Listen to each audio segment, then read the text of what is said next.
salah satu faktor yang terpenting harus dimiliki setiap penggiat kurma atau setiap pecinta tanaman kurma agar kurmanya tetap berbuah. Apa itu? Warahmatullahi wabarakatuh. Selamat pagi sahabat-sahabat Amadets Farm semua dimanapun berada.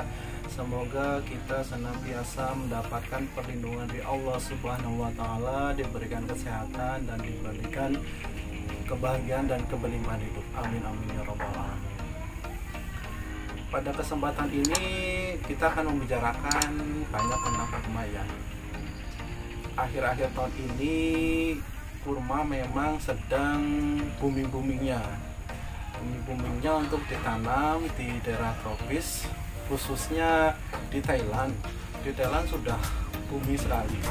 Kenapa kita di Indonesia kok sudah banyak yang ditanam, sudah banyak kita lihat tanaman kurma di pinggir jalan, di masjid, ataupun di rumah-rumah pekarangan kita sering jumpai di Indonesia, banyak yang tidak berbuah. Mungkin ada yang bisa nyari solusi atau apa, kenapa begitu banyak kurma di Indonesia tidak berbuah. Berbeda dengan yang di Thailand, banyak sekali kurma yang ditanam oleh negara tetangga kita, banyak yang berbuah.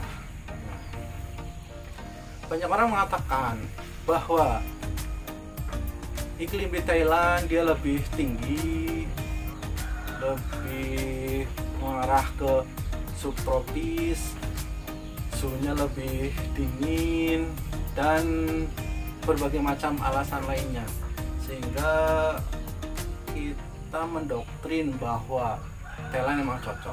Kenapa di Indonesia tidak? Jawaban satu-satunya faktor dominan yang paling menentukan bahwa pohon kurma dia bisa berbuah atau tidak berbuah adalah, ya banyak orang mengatakan takdir. Bagi kita sebagai penggiat kurma, sebagai muslim, sebagai orang yang percaya kepada Allah Subhanahu wa Ta'ala, takdir memang mutlak. Ya udah namanya takdir, bisa berbuah di Thailand, bisa berbuah di Timur Tengah, sudah takdir di Indonesia tidak berbuah. Lah, kenapa menyalahkan takdir?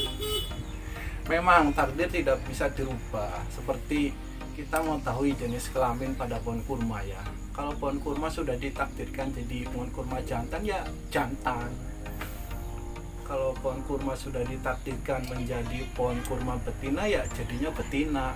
Kita percaya tentang takdir. Itu takdir adalah segala sesuatu yang tidak bisa kita rubah, seperti jenis kelaminnya, jenis kurmanya. Kita nanam kurma bahi kan nggak mungkin nanti jadi deklet nur. Nah, itu takdir. Nah, masalah kurma bisa berbuah atau tidaknya itu masuk ikhtiar. Kita sebagai penggiat kurma, kita berikhtiar. Nah, inilah menjadi kunci satu-satunya kenapa banyak pohon kurma di Indonesia tidak berbuah. Satu faktor penting yang menyebabkan banyak pohon kurma di Indonesia tidak berbuah yaitu adalah apa? Adalah mindset. Mindset, teman-teman, ya itulah mindset atau pola pikir.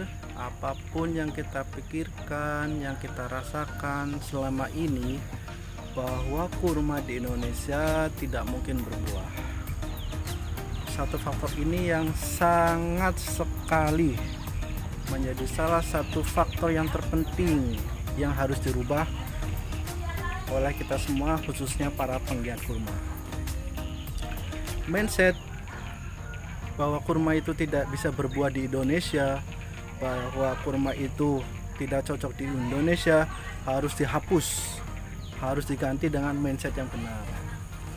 Mulai sekarang kita harus berpikir bahwa kurma bisa tumbuh dan berbuah di Indonesia. Dengan keyakinan itu dan pikiran itu, maka kita sebagai penggiat kurma selalu optimis. Kita mempelajari hal-hal baru tentang perkurmaan. Bisa kita belajar dari Thailand, Timur Tengah, dan dari berbagai buku atau artikel tentang kurma.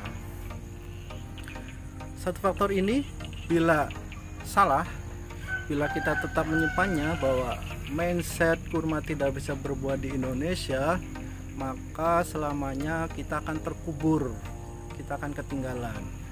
Maka dari itu kita buka mindset ini bahwa kurma bisa berbuah di Indonesia. Dengan keyakinan ini maka kita mulai akan berpikir bagaimana cara membudidayakannya, bagaimana cara perbanyakannya, bagaimana cara pemupukannya, dan apa saja yang membuat kurma itu bisa berbuah. Nah, yang itu bisa dipelajari kemudian setelah mindset kita buka. Mindset memang tidak ada hubungannya dengan pemupukan, dengan penyiraman atau dengan pembibitan. Kok bisa ada hubungannya dengan kurma ya? Ya iya. Tanpa pola pikir, tanpa pemikiran mindset ini, semuanya akan sia-sia. Semuanya orang yang datang ke sini, ke kebun atau bertanya, selalu menanyakan ini, Pak, apa benar ini bisa berbuah, bisa berbunga, bisa tumbuh? Biasanya kalau awal-awal mereka semuanya ragu, mesti tidak mau menanam. Tapi kalau dari rumah, dari chat WA, dari yang lainnya, dia sudah menanyakan, Pak, apa sih tips-tipsnya, bagaimana sih cara menanamnya? Itu mindsetnya udah benar. Dia sudah berkeyakinan menanam pohon, sudah berkeyakinan merawat kurma. Insya Allah dengan sedikit-sedikit tahap demi tahap pembelajaran, insya Allah kedepannya kurma akan berbuah, akan dirawat, akan tahu trik-triknya bagaimana cara merawat, membesarkan, dan membuahkan pohon kurma. Demikian teman-teman semua, sahabat Ahmad Farms, mudah-mudahan bermanfaat, mudah-mudahan faktor ini kita miliki semuanya bagi penggiat kurma. Kita harus tetapkan mindset, kita harus tetapkan pola pikir, kita harus membuka pola pikir bahwa kurma ini bisa berbuah dan tumbuh di Indonesia. Apapun yang kita pikirkan, apapun yang kita rasakan, apapun yang kita ucapkan adalah doa. Insya Allah Allah mengabulkan, insya Allah Allah memberikan jalan. Apabila kita ada niat, kita membuka niat, Allah akan memberikan jalan, kemudahan ilmu, kemudahan segala macam apapun apa yang kita pikirkan, kita rasakan, dan kita inginkan. Semoga Allah Subhanahu wa Ta'ala memudahkan jalan kita semua bagi penggiat kurma Indonesia. Semoga sukses selalu kurma Indonesia. Amin amin ya rabbal alamin. Terima kasih. Assalamualaikum warahmatullahi wabarakatuh.